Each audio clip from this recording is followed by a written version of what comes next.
we're giving you a look into the secret strategies and tactics closely held by the biggest investment banks, private equity firms, and hedge funds. I'm Ben Summers, founder of Adagio Group and author of The Shadow Banker's Secrets, Investment Banking for Alternatives. This video series will take the power of capital creation from Wall Street to your Main Street, one secret at a time.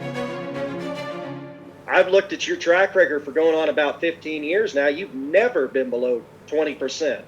That's right. And a lot of that has got to do with the inefficiencies in the private credit markets, because that's where I've been primarily.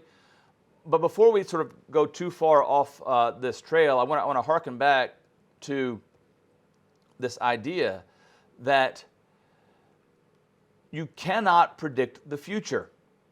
That is a fool's errand. And the point of this discussion is to drive home the point that how do you make decisions? How do you make decisions in this chaotic environment? And again, everybody wants to predict the future. Fucking everybody wants to say, "Oh, I think this is going to happen. I want this going to happen. And I'm going to try this." And what I'm telling you is, such a waste of time. No. Look at what's happened in the past. See, what is the worst case scenario that we have experienced to date?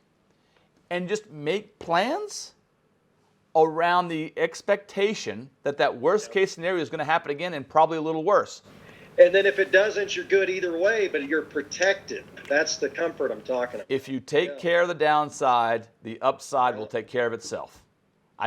If you take care of the downside, the upside will take care of itself. Period, full stop. So that is the point, right? So even today, so what's going to happen? Is it going to be like rampant hyperinflation? Or are we going to have like steep deflation because the fundamentals aren't there in the middle class? The middle class is being eaten away. What's going to happen? And I'm telling you, stop trying to predict it. If you have designed your strategy and positioned yourself against a 2008, yeah, there's a chance you might get hit going forward. But you'll be really well positioned relative to everybody else, right? And you'll do well compared to everybody else. That's why, honestly, and we're about the same age, Ben. That's why I look at it. What a gift it is that we kind of got to get into things, during that crash, because it's been, for me anyway, it's been an incredible lesson. And it's been the foundation that you can always come back to. Rising tide floats all boats. The last 7-8 years, you buy something, it goes up. Okay, great. But you didn't do anything. You didn't learn anything.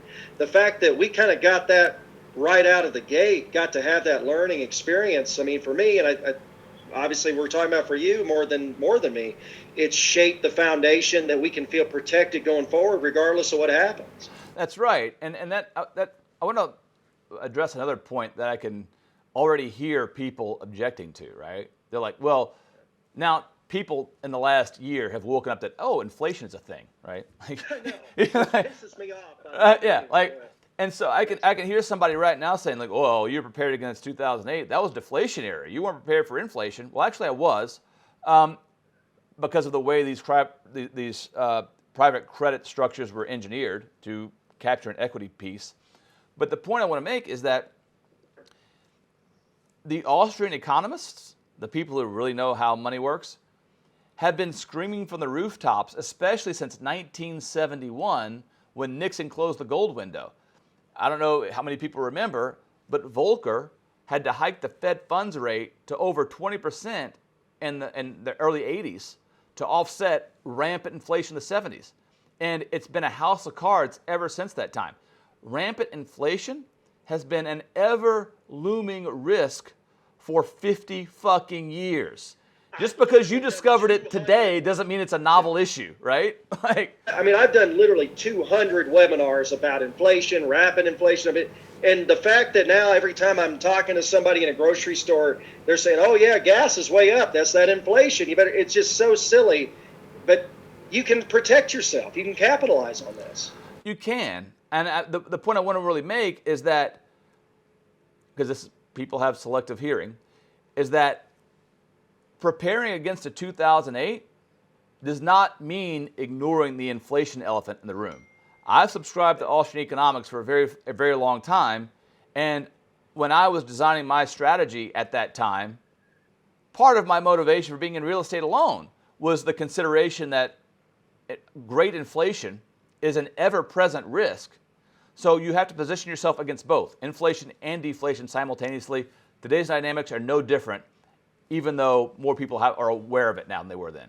Through the market crash, through the recovery, through the stability, you've never had a down year. So obviously you prepared for the whole thing. Right, and this is where traditional finance people, regardless of how sophisticated they are siloed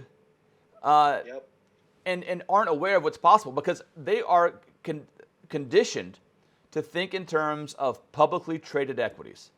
And I will be the first one to tell you, because we work with some of the most sophisticated quants in the world, with some of the most sophisticated and quickest algorithms you're going to find.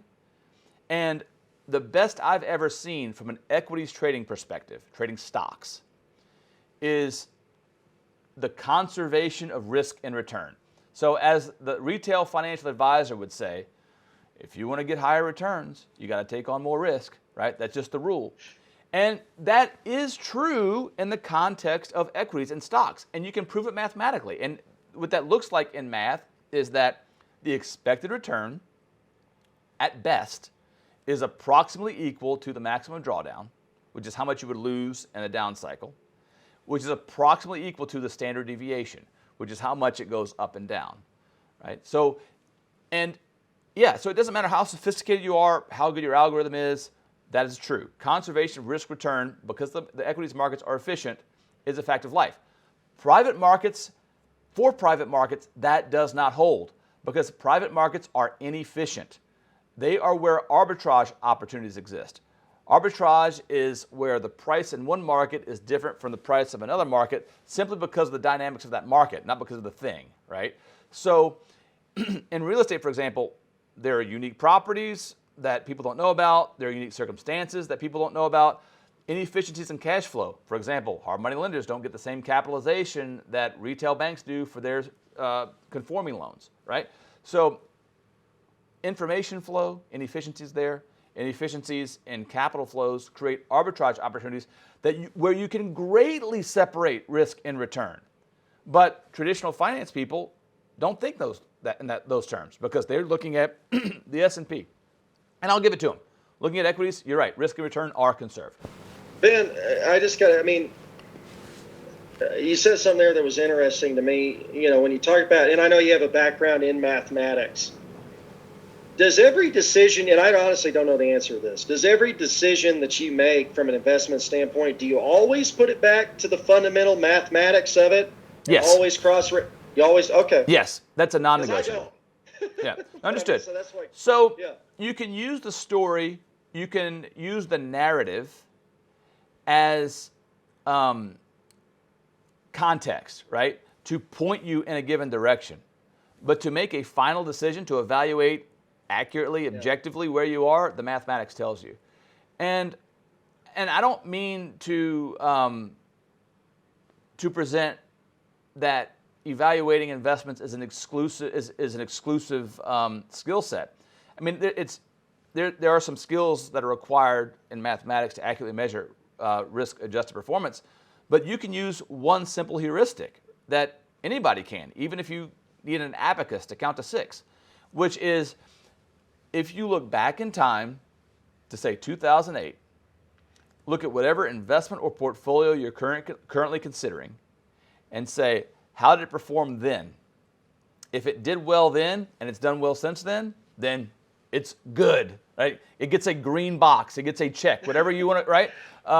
That's, Ben, I have to tell you, that's the number one thing I tell because, again, I've known you for, 7-8 years now. We're working together on different projects, all that. I've referred people, all that. When people ask me about the process and about partnering with you or whatever it is and utilizing your strategies that have been so successful, the number one thing I tell them is, look, I made millions of dollars 2008, 2012, me personally. But I don't know what this guy knows. And what I love about him is that he's got a track record, good markets, down markets, medium markets, the whole thing across the board. And